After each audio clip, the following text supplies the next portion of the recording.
Hi అండి, hello నమస్తే. నేను మీ మాధురి. ఈరోజు ఇక్కడ స్వయంభూ శివలింగేశ్వర ఆలయం ఉందండి కోట పక్కన. శివలింగేశ్వర స్వామి మహత్యం గురించి చెప్పబోతున్నానండి ఈ వీడియోలో. ఖచ్చితంగా చూడండి. ఎందుకంటే ఈ గుడి కొన్ని లక్షల మంది ఆర్తనాదాలని, కొన్ని లక్షల మంది సైన్యాన్ని చూసిందండి ఈ గుడి. అంటే మన రుద్రదేవుడు కాలంలో అప్పుడు ప్రతాపరుద్రుడు, రాణి రుద్రమదేవి వంటి వీర యోధుల్ని సైతం చూసిన గుడి అండి ఇది. ఖచ్చితంగా ఈ గుడికి చాలా మహత్యం ఉండేదండి ఆ కాలంలో. అంటే 11వ శతాబ్దంలో ప్రోలరాజు కట్టించాడని చెప్పేసి కూడా అందులో శాసనంలో ఉందండి. ప్రోలరాజు అంటే మన రుద్రమ్మదేవి వాళ్ళ తండ్రి, గణపతి దేవి వాళ్ళ తండ్రి ప్రోలరాజు అనమాట. అంటే 11th ADలో ఈ గుడిని కట్టించాడని చెప్పేసి కూడా స్టోరీ ఉందండి. నేను ఇప్పుడు మీకు చూపిస్తుంది 4 ఫేస్డ్ శివలింగం అండి. చతుర్ముఖ శివలింగం అని చెప్పేసి అన్నారు. అంటే ఈ చతుర్ముఖ శివునికి చాలా పూజలు అందుకున్నాడండి, చాలా మహత్యం ఉందని. ఈ లింగము ఇక్కడ ఉండేది కాదండి, కోటలో ఉండేది అనుకుంటా అని కూడా అక్కడ చెప్పుకుంటున్నారండి. అంటే మనకి ఎగ్జాక్ట్గా ఇక్కడ ఉండే శిలాలు అన్నీ మనకి ఇది ఇక్కడే ఉండేది, ఇది వీళ్ళు కట్టించారు, ఇది ఈ ప్లేస్లోది అని చెప్పేసి మాత్రం కొన్ని ఆనవాళ్ళు ఉన్నాయి, కొన్ని ఆనవాళ్ళు లేవండి. అవి కూడా మన ఆర్కియాలజీ డిపార్ట్మెంట్ వాళ్ళు మొత్తం కనుక్కొని కరెక్ట్గా ఎగ్జాక్ట్గా ప్రతి ఒక్కటి రీప్లేస్ చేస్తున్నారండి. చూద్దాం మనం. మరి ఆల్రెడీ రాజుల కాలంలో ఉన్న కోట లాంటిదే కట్టిస్తారో లేదా ఎలా చేస్తారో అన్నది కూడా మనం ముందు చూడొచ్చండి. ఆల్రెడీ ఇప్పుడు పనులు స్టార్ట్ అయిపోయాయి. సుమారు 900 సంవత్సరాల క్రితం నాటి గుడిలో ఉన్నామండి ఇప్పుడు మనము. ఇది చూడొచ్చు మనం, పెద్ద నందులు గుడి చుట్టుపక్కల మొత్తం ఉన్నాయి. అంటే ఆ శివయ్యకి కాపలాగా గుడి చుట్టూ నందుల్ని పెట్టారండి అప్పట్లో. అంటే ఇంకా 3 దర్వాజాలు ఉంటాయండి ఈ శివాలయానికి. మోస్ట్లీ కాకతీయ రాజులు కట్టించిన శివాలయాలన్నిటికీ 3 దర్వాజాలు ఉన్నట్టే అనిపించిందండి నాకైతే. రామప్పకి కూడా 3 దర్వాజాలు ఉన్నాయి, ఈ శివాలయానికి కూడా 3 దర్వాజాలు ఉన్నాయి.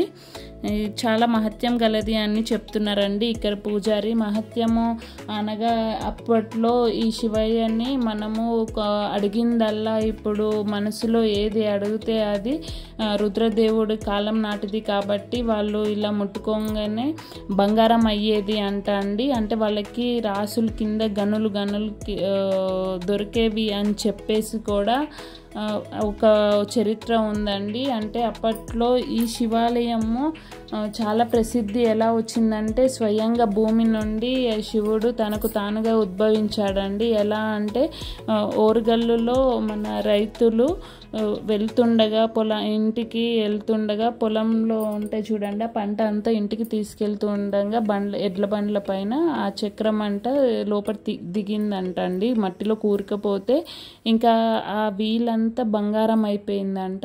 అలా అయిపోగానే ఇంకా రైతు పరిగెత్తుకుంటూ వెళ్ళి మన రుద్రదేవుడికి వెళ్ళి ఇలా జరిగిందని వివరించి చెప్పగానే ఇంకా ఆయన వచ్చి తవ్వకాలు జరిపిస్తే భూమిలో శివలింగం దొరికిందంట అండి. అలా ఉద్భవించిన శివలింగం వల్ల స్వయంభూ లింగేశ్వర ఆలయము అని చెప్పేసి ఈ గుడికి పేరు వచ్చిందండి. ఇంకా అప్పట్లో ఉల్లుక్ ఖాన్ సైన్యం కోటను మొత్తం ధ్వంసం చేశారు కదండి. ధ్వంసం చేసేసరికి ఈ శివాలయం దగ్గరికి కూడా వచ్చారు.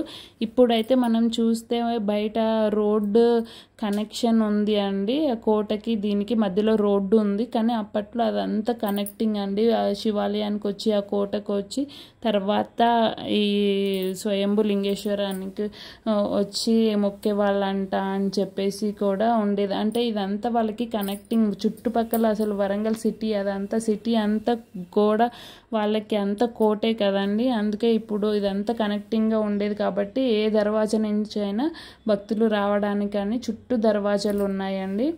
ఇంకా అయ్యేసరికి కోటను ధ్వంసం చేయడానికని 13th ADలో ఇంకా ఉల్లుక్ ఖాన్ సైన్యం రాగానే ఇంకా ఈ శివాలయాన్ని కూడా పగలగొడతామని చెప్పేసి ఇక సైనికుల్ని పంపిస్తే సైనికులు మొత్తం బ్లడ్ వామిటింగ్స్, లోపలికి అడుగు పెట్టగానే బ్లడ్ వామిటింగ్స్ చేసుకున్నారంట అండి. అన్నీ ఎంతమంది సైన్యాన్ని పంపిస్తే ఇంకా లోపల అడుగు పెట్టగానే బ్లడ్ వామిటింగ్స్ అయ్యాయి అంట. ఇదంతా చూసి ఉల్లుక్ ఖాన్ ఇదంతా దేవుడు మహత్యమేమో అని ఆ దేవుడికి మొక్కి వెనక్కి తిరిగాడు అని కూడా ఒక చరిత్ర ఉంది. సో అందుకే ఇక్కడ ఉన్న శివుని కొంచెం కొంచెం కూడా టచ్ చేయలేదంట అండి శివుణ్ణి. అయితే ఈ శివలింగము ప్రత్యేకత ఏంటంటే భూమి నుండి కొన్ని సెంటీమీటర్లే ఉండిద్దండి, అంటే అంత చిన్నగా ఉండిద్దండి లింగము. ఈ గుడి ప్రత్యేకత అది. మనం ఎక్కడ ఏ శివాలయంలో చూసినా లింగాలు చాలా పెద్దగా కనిపిస్తాయి కదా, ఇదైతే భూమి నుండి జస్ట్ కొంచెం సెంటీమీటర్లే హైట్ ఉండిద్దండి. ఇది నేను చూపిస్తున్నాను కదా, టోటల్ ఇక్కడ 23 శివలింగాలు ఉన్నాయండి ఈ గుడిలో. అన్ని శివలింగాలతో కలిపి 23 శివలింగాలు మాత్రం ఈ గుడిలో ఉన్నాయి అని చెప్పేసి కూడా ఒక చరిత్ర ఉంది. ఇక్కడ అన్ని నందుల్ని, అన్ని మిగతా దేవతల్ని అన్ని కూలగొట్టేశారండి సైనికులు, కానీ ఆ శివలింగాన్ని మాత్రం టచ్ చేయలేకపోయారండి. కొంచెం కూడా ధ్వంసం కాదు కదా, కొంచెం కూడా ముట్టుకోలేకపోయారంట. ఇంకా అప్పట్లో ఇది రుద్రదేవుడు చేత పూజలు అందించుకున్నారు కాబట్టి ఈ శివాలయంలో మనము వీరభద్ర స్వామిని కూడా చూడొచ్చండి. వీరభద్ర స్వామికి నిత్యం పూజలు చేసేవాడంట ప్రతాపరుద్రుడు. ఈ గుడి మహత్యం వల్లే గుంటూరులోని కొల్లూరులో మన ప్రతాపరుద్రుడు సైన్యం వాళ్ళు కోహినూర్ డైమండ్ని కనుక్కున్నారన్న కూడా ఒక చరిత్ర ఉందండి. బంగారము రాసుల కింద, గనుల కింద కూడా చాలా దొరికాయని చెప్పేసి కూడా ఈ గుడి మహత్యం వల్లే అని కూడా ఒక చరిత్ర ఉందండి. ఈ గుడి మహత్యము ఎప్పుడైతే ఇంకా ప్రతాపరుద్రుడితోని కాకతీయుల రాజ్యం అంతమైపోయిందో గుడి మహత్యం కూడా అక్కడితోనే అంతమైపోయింది అని చెప్పేసి ఇక్కడ పూజలు చెప్తున్నారండి. అదిగో నేను చూపిస్తున్నాను చూడండి గుడి. ఆ లింగం చూడండి ఎంత చిన్నగా ఉందో, కొన్ని సెంటీమీటర్ల ఎత్తే ఉండిద్దండి భూమి నుండి. అంత ప్రత్యేకంగా ఉంటారండి ఈ శివలింగము. చాలా పవర్ఫుల్ శివలింగం అండి. ఇంకా నేనేమనుకుంటున్నానంటే ఇక్కడ కొన్ని లక్షల సైన్యాలు చనిపోయాయి కాబట్టి ఇంకా ఈ భూమి అంతా ఇంకా అదంతా కొంచెం అంత మంచి జరగలేదు కాబట్టి ఆ శివుని కూడా మహత్యం వెళ్ళిపోయిందేమో అన్న డౌట్ కూడా ఉందండి నాకు.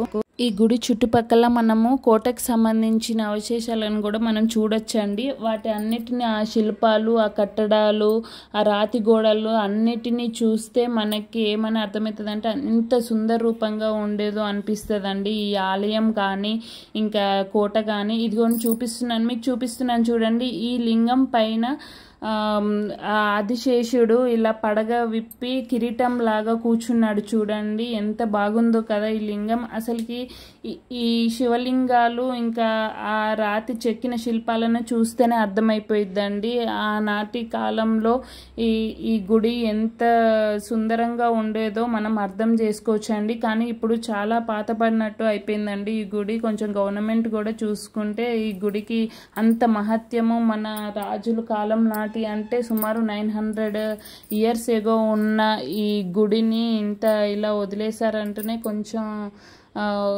బాధగా అనిపించిందండి. ఇదిగో మీకు చెప్పాను చూడండి వీరభద్ర స్వామి. ఈ వీరభద్ర స్వామికి ఖచ్చితంగా మన రాణి రుద్రమ్మదేవి కానీ ప్రతాపరుద్రుడు కానీ పూజలు చేసేవాళ్ళంట అండి. అంత మహత్యం ఉన్న వీరభద్ర స్వామి. ఇంకా ఈ చుట్టుపక్కల ఈ యజ్ఞశాల అండి, ఇది మన కొత్తగా కట్టించిన యజ్ఞశాల. వీళ్ళకి పాత యజ్ఞశాల కూడా ఉందండి, పక్కన పెట్టారు. మరి అది యజ్ఞశాలనే అనుకుంటున్నాను నేనైతే. ఇంకా ఇది నాకైతే అలానే అనిపించిందండి. ఇంకా మన చుట్టుపక్కల ఉన్న శిల్పాలను చూస్తే ఇంకా ఆ కోటలో ఉన్నాయి. ఈ కోట ధ్వంసమైనాక తీసుకొచ్చి కొన్ని శిల్పాలన్నీ తీసుకొచ్చి అప్పట్లో సైన్యాలు తీసుకొచ్చి ఇక్కడ విసిరి పారేశారు. అంటే పెద్ద పెద్ద ఏనుగులతోని కూడా పడగొట్టి ఉండొచ్చు కదండి, మన ఎస్టిమేషన్ ప్రకారం ఏనుగులతో పడగొట్టి ఉండొచ్చు, లేకపోతే ఇంకా పెద్ద రాతి హ్యామర్స్ లాంటి వాటితోని కూలగొట్టి ఉండొచ్చు. అసలు ఇంత పెద్ద రాళ్ళని చూస్తేనే మనకి ఆ కాలంలో వాళ్ళ దగ్గర ఏమి ఆయుధాలు ఉన్నాయో కూడా మనము అది ఎస్టిమేట్ చేయలేము. చాలా పెద్ద పెద్దగా ఉండొచ్చు అన్నీ. ఇదిగో చూడండి, నేను రోడ్ కనెక్షన్ అని చెప్పాను చూడండి, ఇది స్వయంభు శివలింగేశ్వర ఆలయం దేవస్థానము.